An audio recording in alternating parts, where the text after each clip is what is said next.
This podcast is sponsored by nobody. Hey dudes, welcome to Splat from the Past, the only 80s themed horror and sci-fi show where things can get totally radical. Now today, I will be welcoming a very talented actress, very, very underrated actress as well. I will be talking to Jody Thielen. Jody made a powerhouse debut in the very underrated 1981 Arthur Penn classic, Four Friends.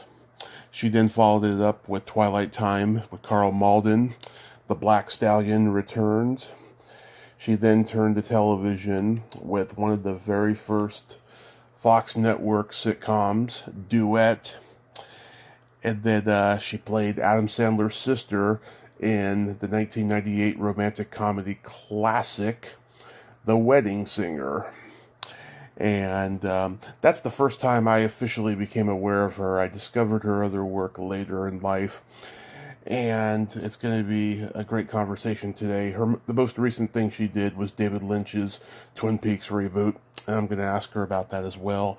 And she did Brighton Beach Memoirs, the Neil Simon play on Broadway, with another guest of mine, Mandy Ingber. And it's going to be a great conversation.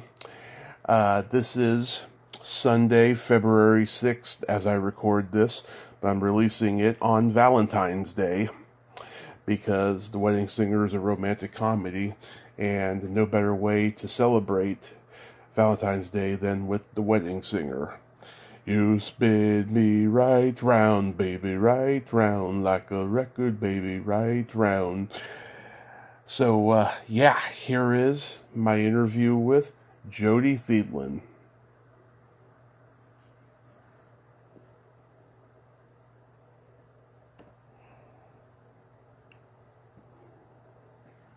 Hey, Jody, welcome to the show. How are you this morning?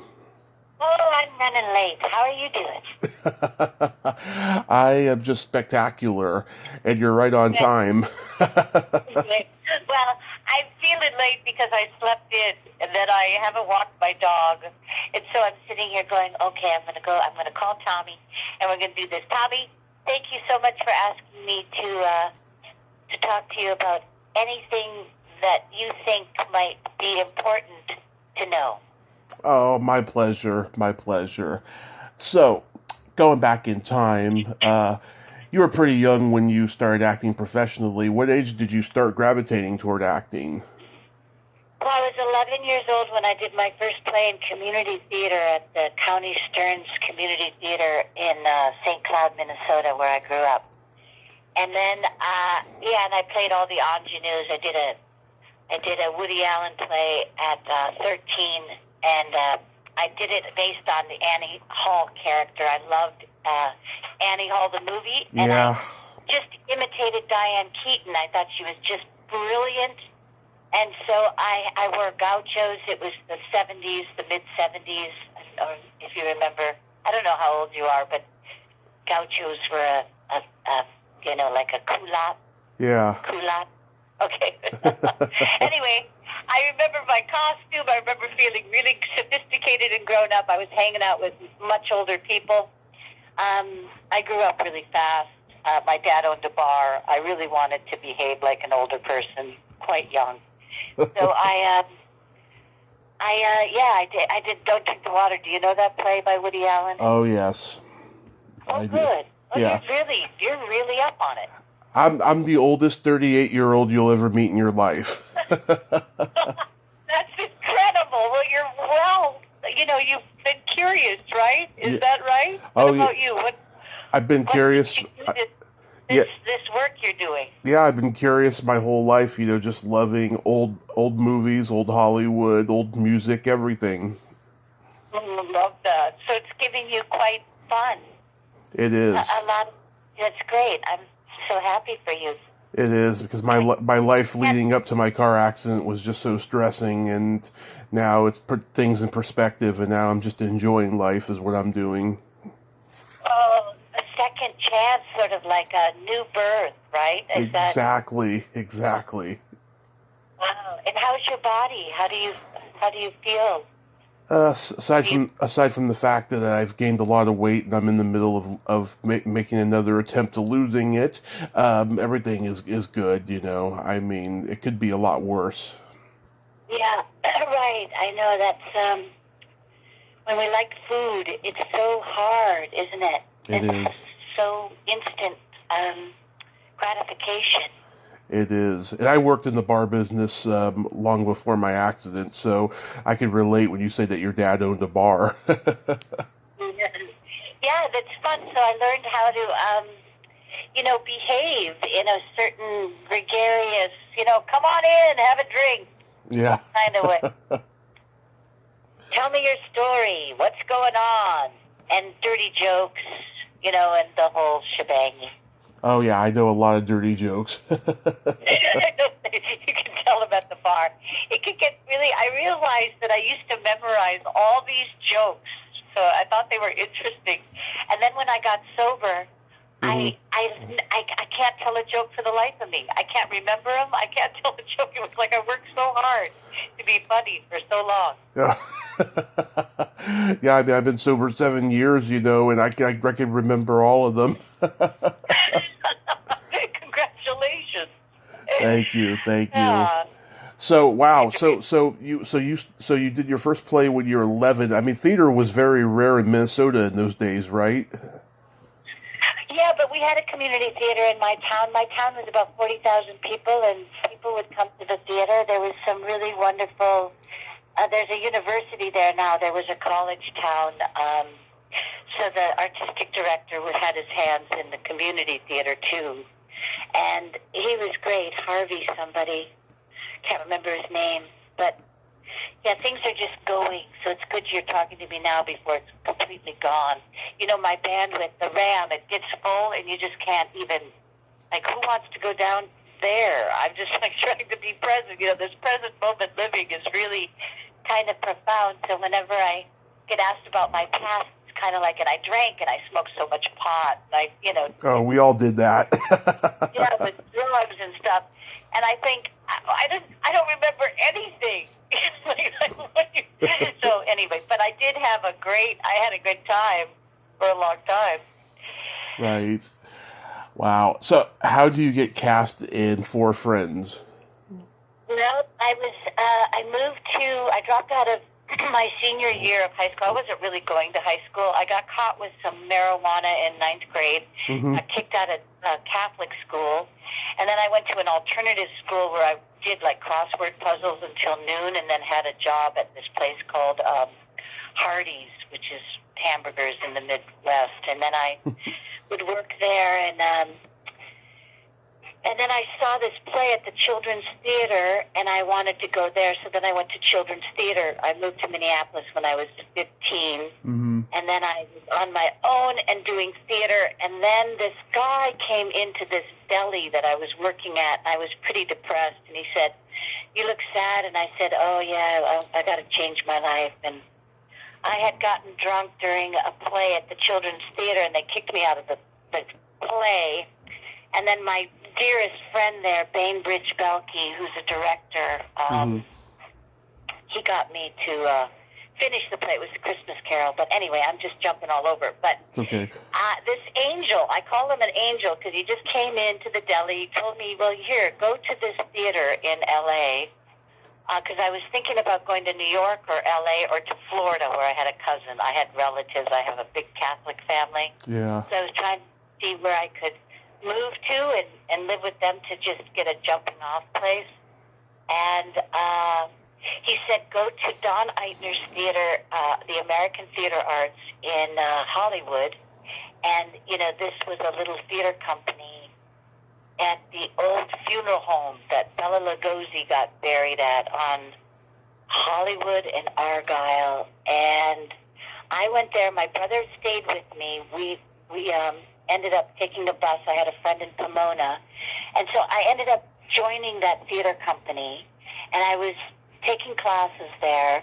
I was living at the Villa Elaine down on Sunset and Vine, and I found out when I did the Black Stallion Returns that Coppola's father lived in that same building. It's been there for a long, long, long time, since the 20s or something. And but it was $210 a month for this apartment. And then I got into a Brendan Behan play, and my teacher, Carol Lucatel, she knew Gene Lasco. Oh, yeah, Carol Lucatel, yeah, from Friday the 13th, Part 5. What? Oh, Carol Lucatel was in Friday the 13th, Part 5. She was that white trailer trash woman in that movie. Oh, you're amazing.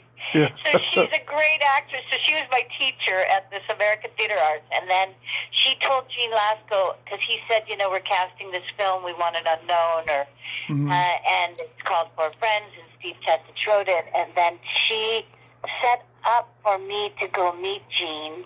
I met Gene, and then I met Arthur, and then I had 6 auditions, and then I did a screen test with Craig Wasson. Yeah. And that was 8 hours, and then I got the part.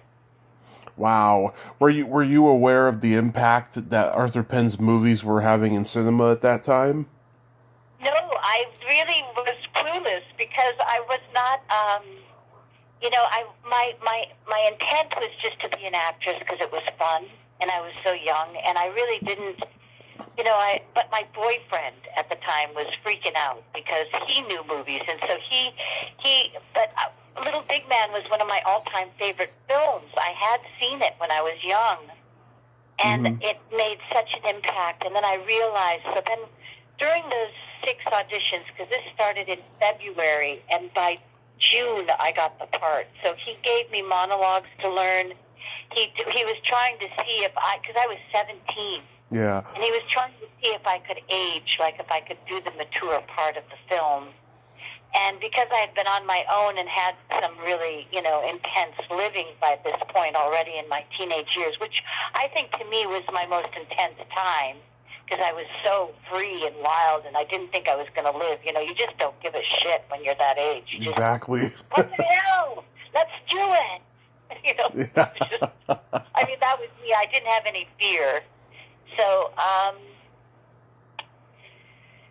because it all seems so possible, the world is so, it's so exciting when you're young because you don't know anything. So there's nothing to compare anything to. Right, the world is your oyster. Yeah, I love oysters now. Unless you don't like oysters. My brother doesn't like oysters, but they're good for you. There's a lot of zinc. Do you eat oysters? I think I tried it once. I didn't remember much. About it. I'd have to try it again. Where are you living? I'm originally from San Francisco, but right now I'm living in Redding. Oh, you're in California. Okay. Yeah. Redding, that's up there in Weedland, isn't it? Yeah, not a good town. It's not? No, it's impossible to make friends here if you're a liberal. Well, no. You're in a small town with big trucks and rednecks. Yeah, lots of farm life over here, and just a lot of closed-minded conservatives, and oh my God, the young kids over here, 18 to 20-year-olds that I see living in my apartment, they're just so disillusioned with their lives, and yet they're just, being so, what they call now, woke about everything, that's politically incorrect and stuff. Yeah. Woke is the new term for what? What would you say woke means? Conservatives pretending to be liberal. That's basically what it is. In my opinion, that's what it is. I see, because that stuff is, well, why are you there? What keeps you in Redding? Oh, that's a long, long story. We'll be here until next week. Okay, good. Well, I'm interested in you too. This is a two-way conversation. Oh, I appreciate it. Yeah, no, my mother and I were homeless for a few years, and my godparents were living up here, so they just gave us a hand, and that's basically what we've been doing up here the last 5 years. We plan on moving at some point, but we have nowhere in mind, and we can't find a place right now that's cheap, so we're just stewing over here is what we're doing. Wow. Well, thank you for sharing that. It sounds like I'm glad you have your mother. I'm glad you have somebody. Yeah. And this COVID thing is so weird, but look at what you're doing with your life. Good for you, Tommy. Thank you. I appreciate it. So what was it about the script and the role of Georgia that you were drawn to? Oh, free spirit all the way. Yeah. She was really, I didn't have to do much acting. Arthur just really told me what to do, and I did. And I'm a good mimic. Mm-hmm. One of the reasons, I always told directors I can take direction. Just do it. You can give me line readings. I'll try to do it exactly the way you want it. I was one of those actors that just tried to, tweak really good stuff. Like if I could get the musicality of the cadence of the language of what the writer was intending. Yeah. Because I always in service to the writer. That was sort of my thing. Then I knew that I was going to be okay. Because, as an actor, you're seeking, there's some kind of approval you're seeking. Mm-hmm. And when you hit it and you're making them happy and you've got the cadence right, it's such a good feeling. You know what I mean? And so then doing theater, you tweak it. You if you're really in the moment with the other actor playing, then it's always that sense like, oh, wasn't that fun? Because then you get the flow, that feeling of flow, and it's just a great thing. Mm-hmm. So I really, Arthur was a sweetheart. He treated me so well. I got the prop people were doing, this is like the beginning, this is when the studios were still sort of run by this weird, there was a under market for like black market for like the designers, like they would buy loads of shit from China and then resell it underground on movie money. Like the movie monies were filled with like, a lot of criminality, a lot of stuff. So I got with these set people because he gave me, what did he give me? The prop man who became my friend, and then my best friend ended up marrying him and having 3 children because he was just the person she was looking for. In fact, I called her and I said, Jenny, you got to get down here. The prop guy is your guy. So, but he was also selling cocaine to everybody, and I got really into cocaine during the filming. So I was really a wreck. And there was times when I tried to quit the movie, and Arthur had to come to my hotel room and say, you have to show up today. And I was like, no, I'm tired, I quit, because I was a quitter. And I had no idea. And he said, no, you can't quit. You signed a contract. This is a movie you're making. You've got to finish this. And I was go, okay. But I was just clueless, Yeah. I had so many jobs. Like I would just quit a job or not show up because, when you're a teenager, you don't care. And if you're a little drug addict, you don't really care about anything, Yeah. I was, and he was so sweet to me. My parents came and he put them in. We shot 700,000 feet of film. He printed that much film. Wow. The first one that I saw was 4.5 hours long. And then when I saw the cut again, I thought that the cinematographer or the people in the real room had screwed up on opening night in New York. I was like, oh my God, because they cut the film so bad. And because I had seen a 4.5 hour film, Yeah. the first one. And so it was, but anyway, Arthur was he kept my parents. Like when he cut it, my parents have an extra scene where they're walking down this sidewalk when I'm going to fight with Craig Wasson in this, where I see that he's having a relationship. It's when I come back to him for the umpteenth time, and we have this huge fight on the street. My parents are walking in the background of all the film that he could have cut. He kept that for me. He kept my friend Jenny in it. It was like he did these little things that was about his little gifts to the actors. And he didn't need to do that at all. You know what I mean? Like he was the sweetest man, and he understood relationships and characters and how to get you to, he was an actor studio guy, so he really understood how to get people in a place where they were vulnerable and exposed and then capture it. And so there was some manipulation that I was a little weird, but it really when you're making a film, that you're in the world of the film. So he knew what he wanted, and he got the actors to do what he wanted. Yeah, he directed one of my favorite movies, Bonnie and Clyde. Yeah, incredible film. Yeah. Yeah, and that was Warren Beatty. Warren Beatty asked him to direct that, and Right. And they had this because he had done that other film. He had done The Miracle Worker, and then Mickey he did One. Mickey Yeah, One. Yeah, and then he did The Chase with Marlon Brando and Jane Fonda and Robert Redford.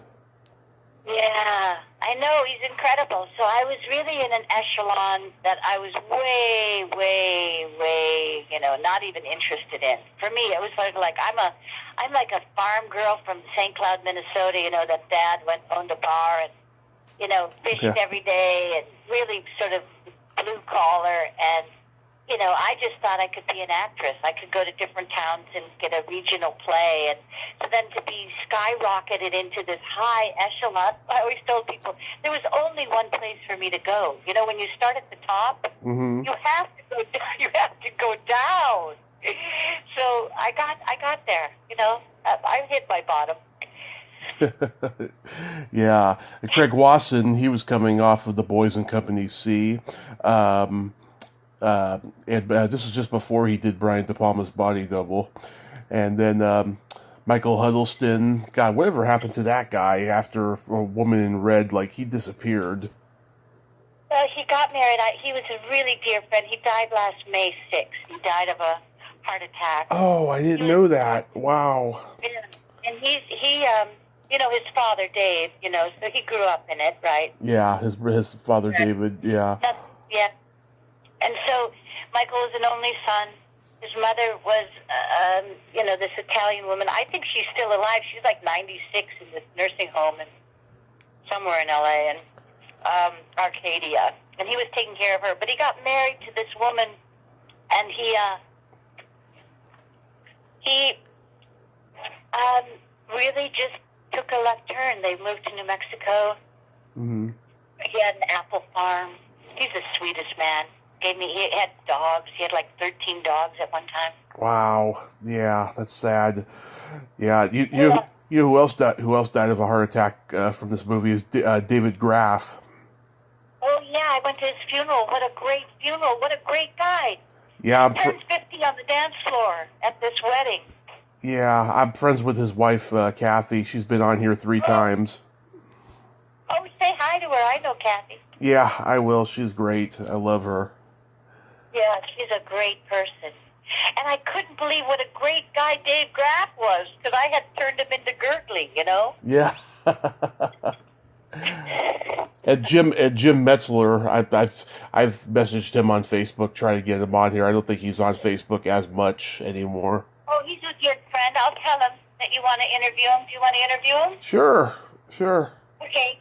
Yeah, I'll put you in the email, and then he can respond. Awesome. So, were you disappointed when the movie didn't hit? No, I had no expectation. I the whole thing was just a dream. It's like, Mm-hmm.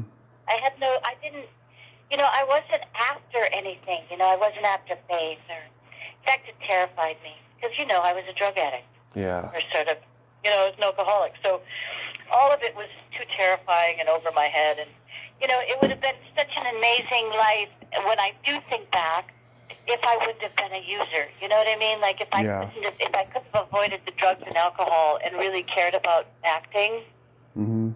it would have all been different. But I don't think that was my path in this life. My path was to learn what I learned and to have the experience I experienced. So it was all fantastic. You know what I mean? But I didn't care. I could care less. You know what I mean?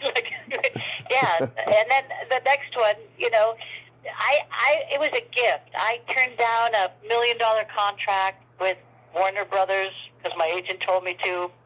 I think money would have killed me. You know what I mean? Like, it was not good.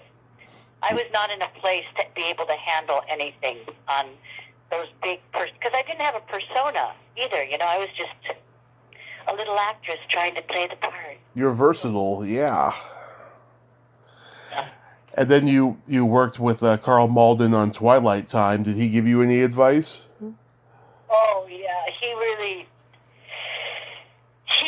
it was pure. You know, he was Greek Orthodox, so he was very religious, and he knew that I had a problem. I don't think he liked me very much. I shouldn't have played that part. That part should have gone to the woman who played the Yugoslavian, so that's a story. Mm-hmm. So I get Dan Tana is going to do this movie because they're both from Yugoslavia. They're both Serbian. Well, Karl Mauldin is Karl Magulovic or something. He's from Croatia. And Dan and him became friends. And Dan Tana, I don't know if you know Dan Tana. No, not personally. He had this restaurant. He got out of the Soviet, Yugoslavia, Serbia as a soccer player. He played football.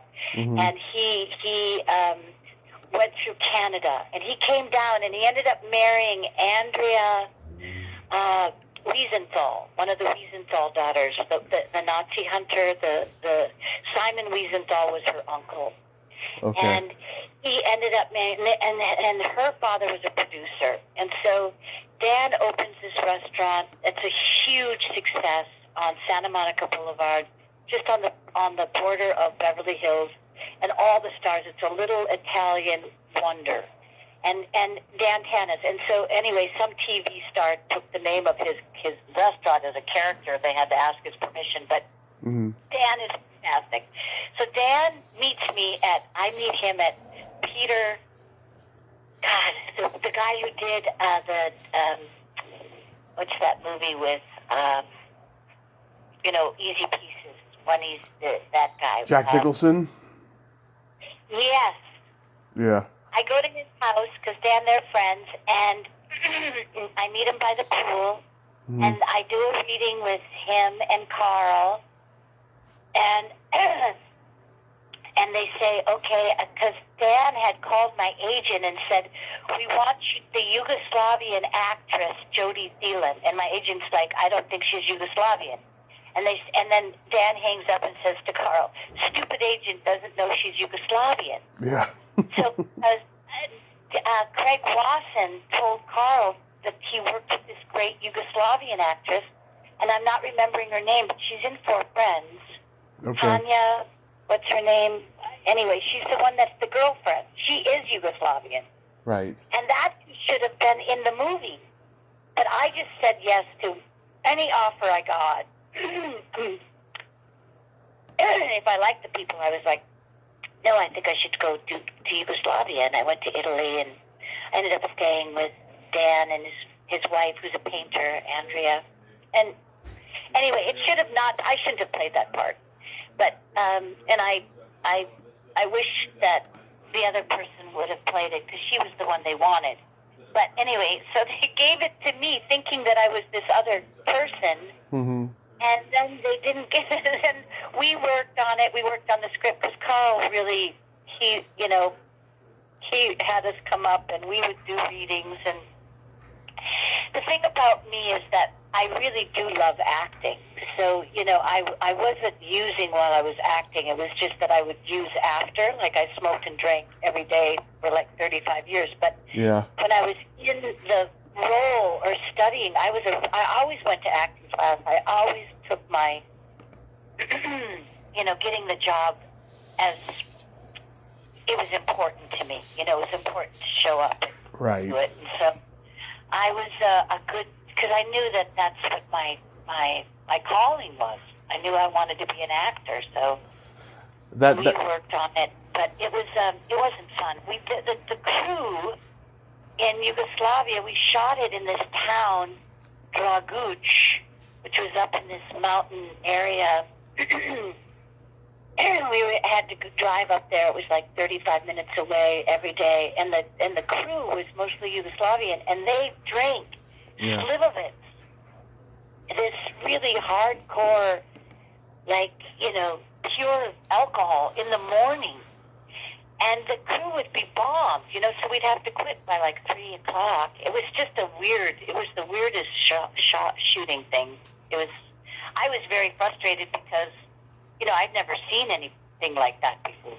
And I had an attitude, so I wasn't too happy.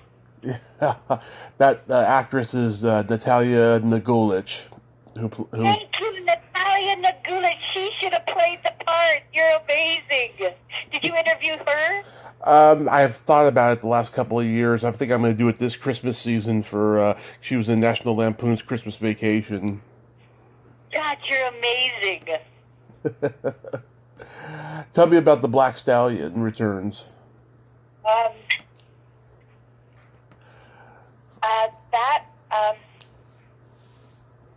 That was another fluke.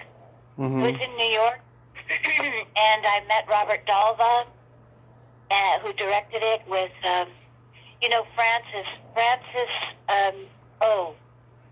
So Fred Roos, he liked me. He was sort of I think he liked me. Uh-huh. Yeah. And then I wasn't interested, of course, but Francis and him, they just started Zoetrope, and Fred would invite me over to the studio, and they were shooting One from the Heart, and I got to meet Tom Waits. I got to go to the wrap party for that, and I met Francis. I was in his trailer because it was a very sort of he was in the height of his height because he decided to start a new studio. Right. And so I was, these people, when you're a young starlet and people are trying to think, well, how can we use her? They kind of schmooze you a little bit and say, what do you want to do? So then when I was in New York, I went and met them because you're on some kind of list when you start. If Arthur Penn gives you a part, then you start to meet people. It's just how it happens, right? Right. But, I would just go wherever anybody said. So in some hotel room, I showed up, and we got stoned together, and I would read his part. Because Robert was a big stoner, and so was his wife. They lived up in, north of San Francisco. And, I was doing this part where they would be, Chaton is my horse. And then we'd all laugh because my accent was so stupid. And I was like, what are we doing? So, but they gave me the part, and I remember going there, and I got typhoid fever. I got sick, and I had to shoot when I was the sickest because of the way that it was scheduled. And I remember thinking to Fred, like, why did you give me this part? And he goes, well, you weren't the first that we asked, and you're like number 7. And I was like, oh, God, thanks. That makes me feel really good. Yeah. So that was 5 months in Morocco, that was just like, and I read all the Russian novels. I was doing this Berber Princess, and I decided to just read, and I was freaked out. I couldn't handle the culture there. Yeah. It's too far out. But Woody Strode was really great, and his wife was really great. I hung out with them. And I hung out with Francis's son, Roman, who I really loved. We had just a great relationship during that time. Yeah, that's great. Did you already ride horses? No, I spent a month up in Manzanita. Mm-hmm. I didn't stay in Rome. I stayed on this little town where we were shooting, where they shot because it was cinema, the Cinecittà, and there it was a Roman crew because Francis had a house over there and stuff, and so he hired all Italian crew, half American, half Italian, and then we shot the part where it was supposed to be upstate New York in this town called Manzanita, and I ended up just staying there. Again, I was freaked out because I was playing a part that was so foreign, so weird, so I just wanted to learn how to ride. Yeah. They had these great wranglers from Colorado, where, Kelly Reno, the star, is from, and his family, and so they taught me how to ride. Oh, that's great. And God, it was a great cast. Alan Garfield, who we just lost. I love Ferdy. him, and I love his wife, Mimi. Yeah, Ferdy Main, Terry Garr. That's a great cast. Yeah, Ferdy and I stayed friends the whole time till he died. And I know his daughters, Belinda and Fernanda. He's great. I love Ferdy. Yeah, he was a good actor. So on Broadway, you did Brighton Beach Memoirs, and you worked with another guest of mine, Mandy Ingber. Oh, I love her. Yeah, she is so damn funny. She's like a bundle of energy, and she has no filter. Yeah, she's wonderful. Yeah, Say hi to her. I love Mandy. I will. Yeah. How was that experience, though, doing that play? Well, I did it for a year. It was hard. It was hard to do 8 shows a week. Mm-hmm. And I thought I was going to go mad. You start to hallucinate, because you're doing the same play 8 times a week. I mean, it's very strange. But, yeah, it was great.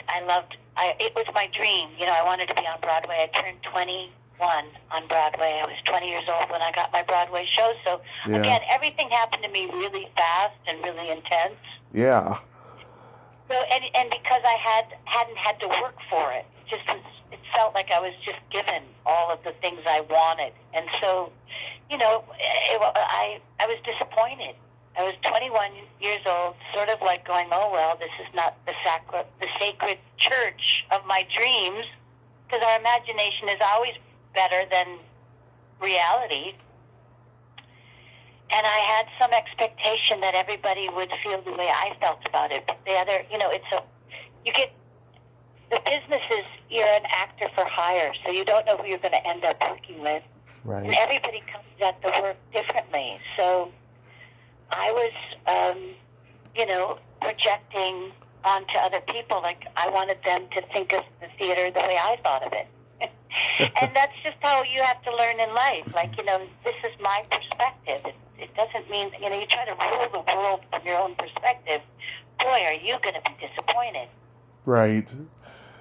You worked with a great cast there. Matthew Broderick, Peter Michael Getz, Joyce Van Patten, Gene Sachs, who directed The Odd Couple. Wow. That's amazing. Yeah, and I ended up becoming, my boyfriend was his son, Matt, and I ended up, living with his mother, who was B. Arthur, and it was just fantastic. Him and I had a relationship for 5 years off and on because Gene introduced me to Matt. Oh, I heard B. Arthur did not suffer fools. And she was just an iron fist. B had the kindest heart in the whole world. Mm-hmm. She was the sweetest woman ever. She just has this, again, persona to keep up. Some people get labeled a certain thing, but they don't really know who the person is. She's a dearest, kindest, most loving. She preferred dogs to people, though, just so you know. Yeah. I love all of Neil Simon's works. This is the play where Eugene is a teenage pervert. Yeah. Well, it's adolescent, we all struggle with, our sexuality.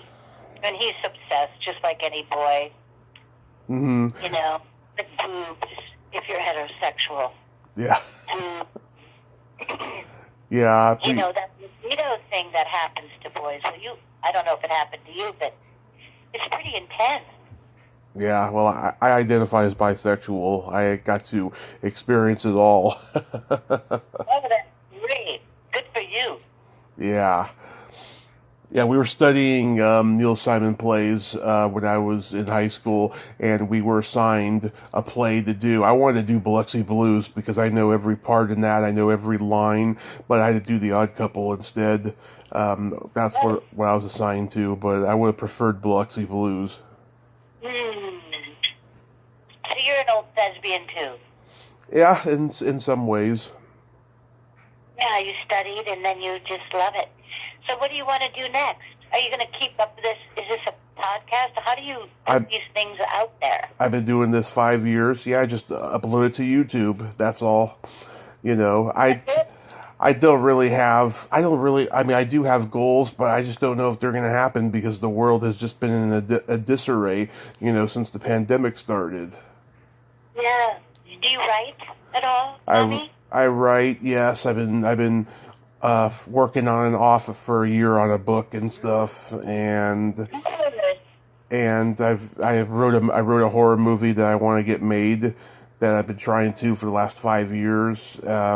I just want to do stuff like that, you know. I wanted to be a horror host, you know, and I tried to make a pilot, and that went south. That's a long story there. And yeah, I mean, I have goals, but I just don't know because the world is weird right now. It's so weird. You know, we're in a collective, we're shifting into some other reality that is so strange. And the politics are just, you know, could be civil war. We don't know what this history of this, it seems like a fragile democracy, or maybe it never was. Maybe it's always been corporations and, you know, the rich that just dictate, and they keep us sort of fighting each other because it's distracting. They can explain what they're doing. It's a weird thing. I don't know. Who the hell knows what's going on? It's become a tribal war is what it's become. It's insane. It's insane. But we could be here till next week talking politics. I know, but you know, it's real and it affects everybody. You know what I mean? Yeah. We can get distracted by all this entertainment and their stories. But what's really going on? I mean, that's what happened to me when I decided to like get sober. It was like, okay, I think I'm going to find out what is real.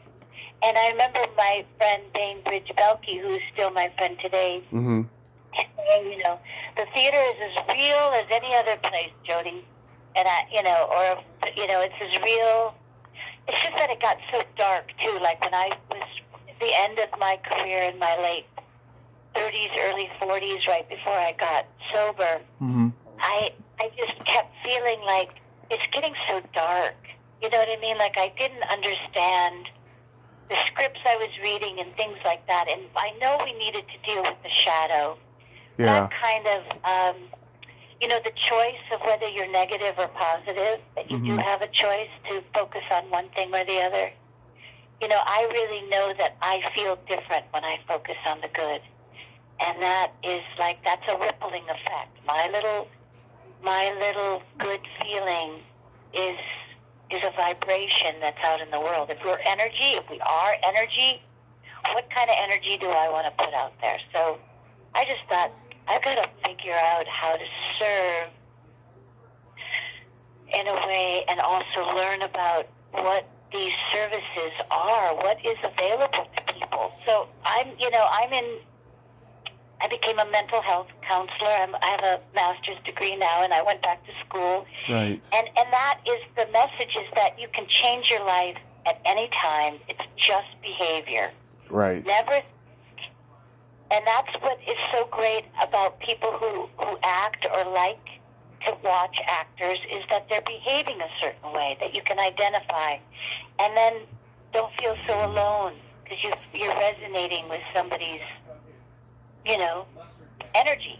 Right. So that's what I wanted to do, you know, as soon as I woke up from that coma, and I had to do a lot of thinking in the hospital and listened to a lot of podcasts, and I was like, yeah, I got to figure it out, and I did, and I've just been so blessed.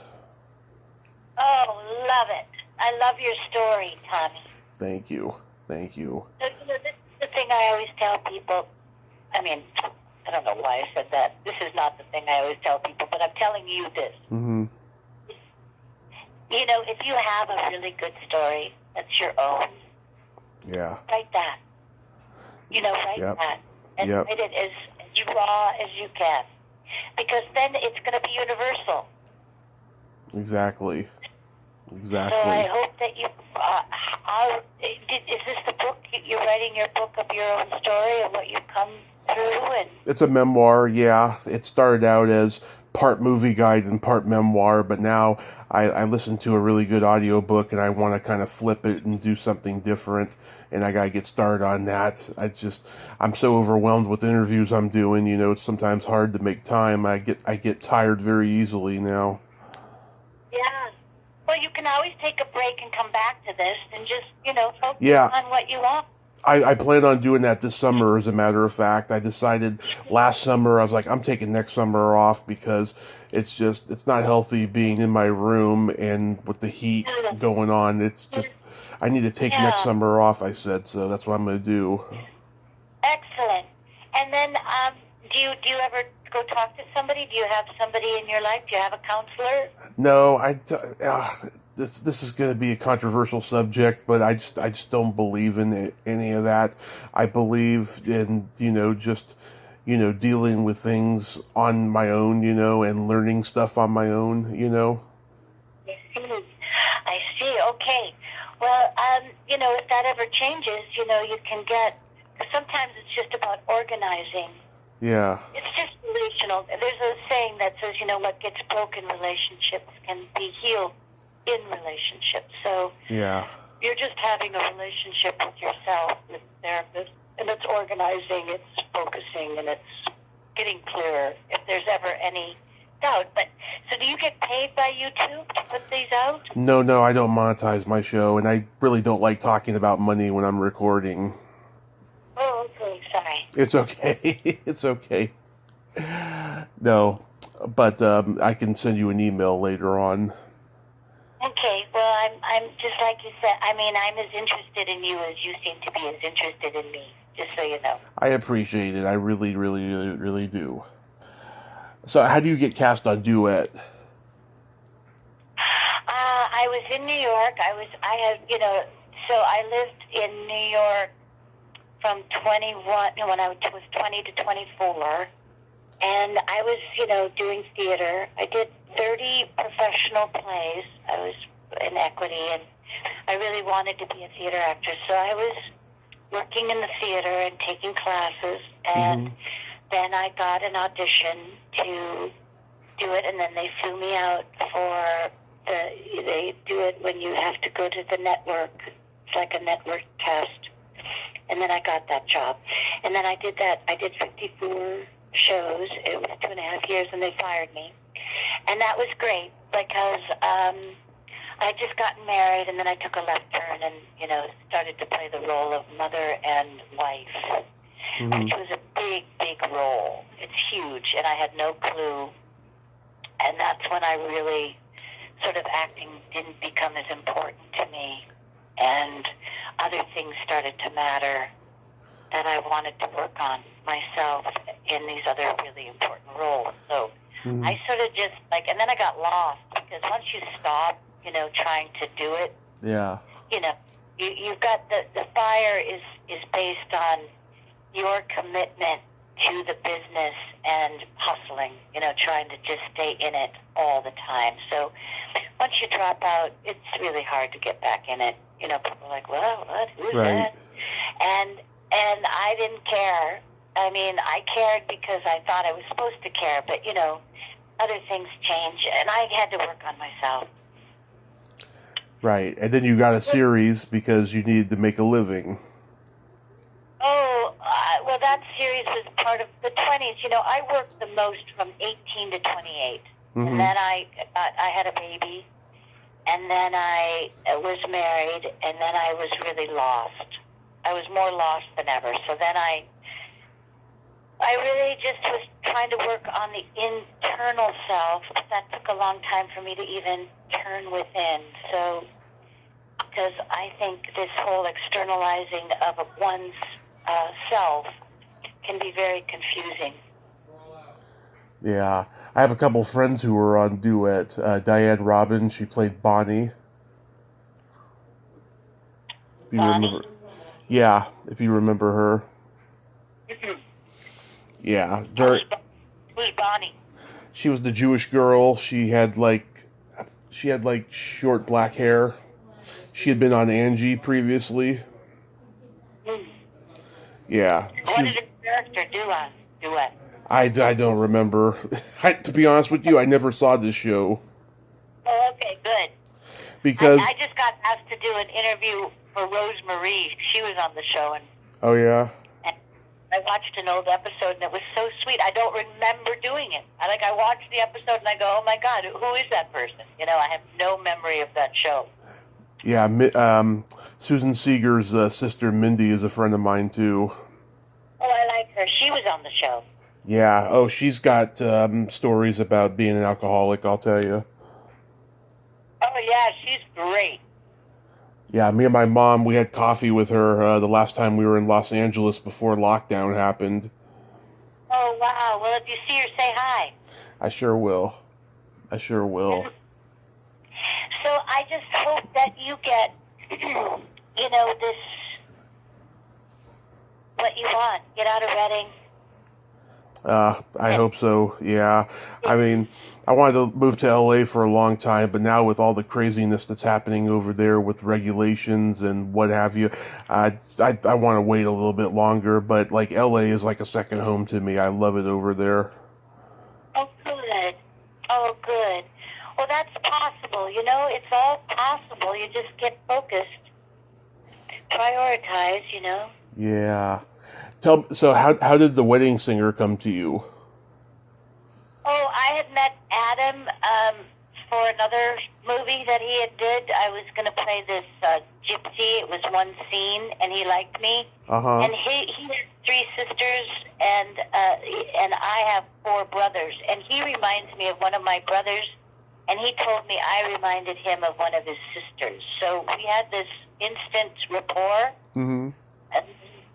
And then when he didn't keep that part in that film, he called up and asked if I wanted to do The Wedding Singer and play his sister. So that was really sweet.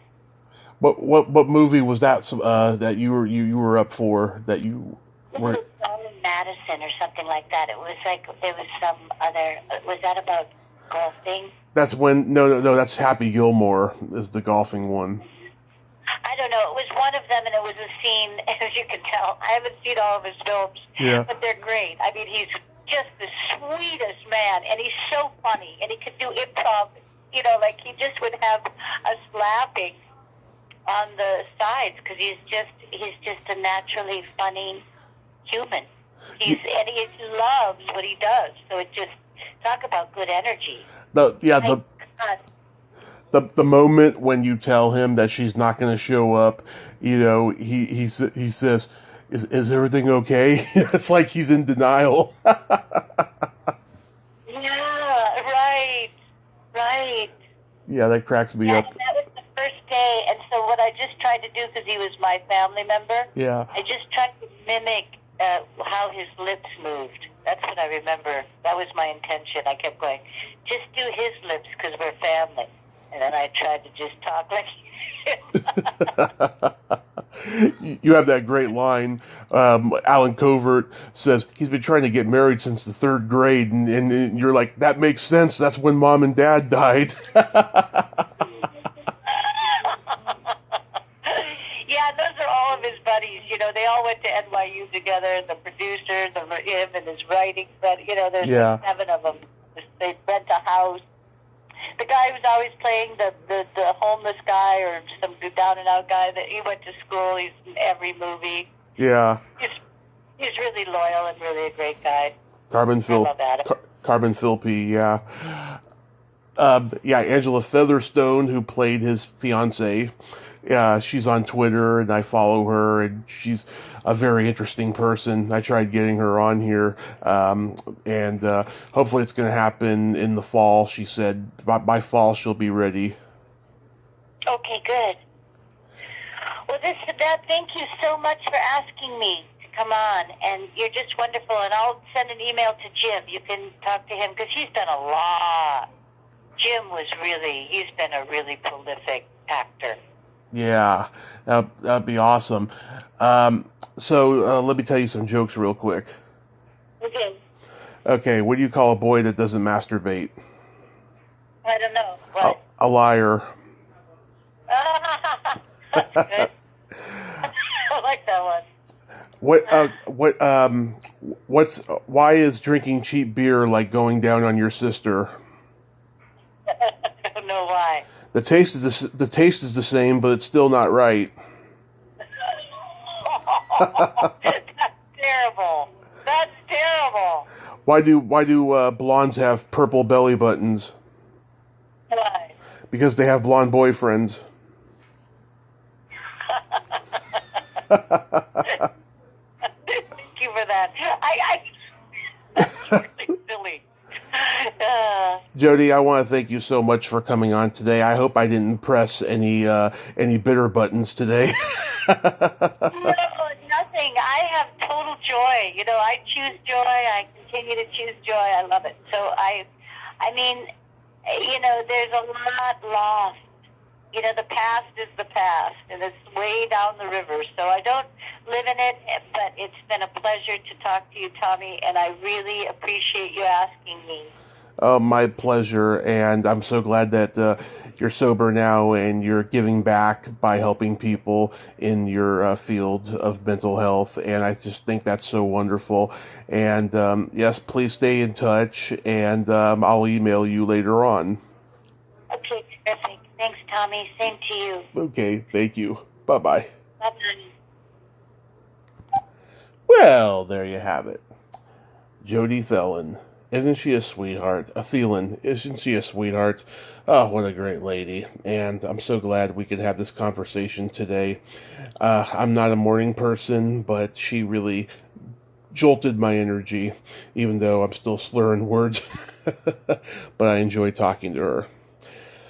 Well, until next time, this is Tommy Throwback Kovac saying, there's no shame in living in the past, because the present sucks.